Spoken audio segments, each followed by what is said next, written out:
আমি জানি যে এই মৌসুমে আপনি ফুলকপির অন্তত ১-২ টা রেসিপি তো খেয়েছেনই। কিন্তু এই রেসিপি যে খাননি সেটা আমি সিওর। ফুলকপি যেহেতু এখন পানির দরে বিক্রি হচ্ছে তাই সবারই উচিত যে সব ধরনের রেসিপি ট্রাই করা। আমাদের আশেপাশে অনেক মানুষ আছে যারা ফুলকপি একেবারেই পছন্দ করে না। আবার অনেকে আছে যারা ফুলকপি খুব বেশি পছন্দ করে।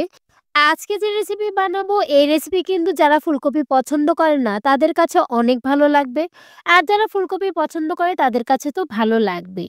এই রেসিপি কিন্তু খুব একটা কঠিন কোনো রেসিপি নয়। কিন্তু হয়তো আপনি ১ম বার দেখছেন। কিন্তু আমি জানি আপনি ১ম বার যদি বানান তাহলে আপনি এই রেসিপি বারবারই বানাবেন। একেবারে সহজ একটা রেসিপি। ১ম এই ফুলকপিগুলো আমি কেটে নিয়েছি বড়, বড় করে, ছোট, ছোট করে কিন্তু কাটা যাবে না।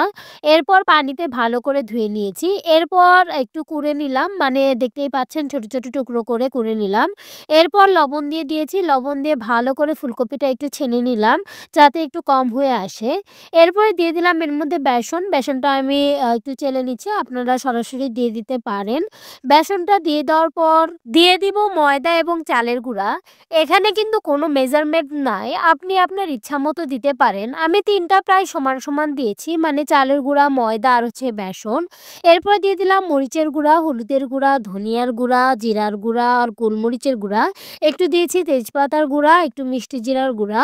এরপরে দিয়েছি হচ্ছে লবণ, দিয়েছি একটুখানি আ মসলা গুঁড়া, মানে গরম মসলা গুঁড়া। এর মধ্যে দারচিনি, এলাচ সবই আছে। এরপর ভালো করে এটা মিক্সড করে নিব।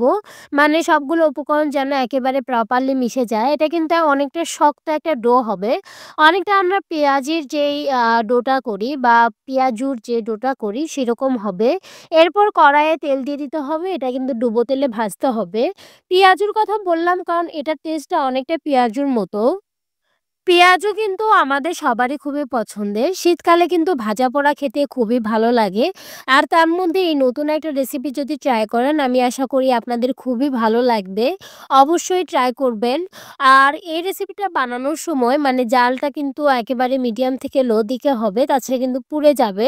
একটু মনে রাখতে হবে যে ফুলকপি কিন্তু সিদ্ধ বা ভাপ দেওয়া নয়। সেক্ষেত্রে কিন্তু ফুলকপিগুলো একটু সিদ্ধ হওয়ার জন্য সময় দিতে হবে। যদিও খুবই ছোট, ছোট সিদ্ধ হতে সময় লাগবে না, তবুও একটু সময় তো দিতেই হবে। কড়াইয়ে তেল বেশি যদি গরম হয়ে যায়, তেলটা আবার নামিয়ে নিয়ে একটু ঠান্ডা করে নিবেন। তারপরে আবার পরের পকোড়াগুলো দিয়ে নিবেন।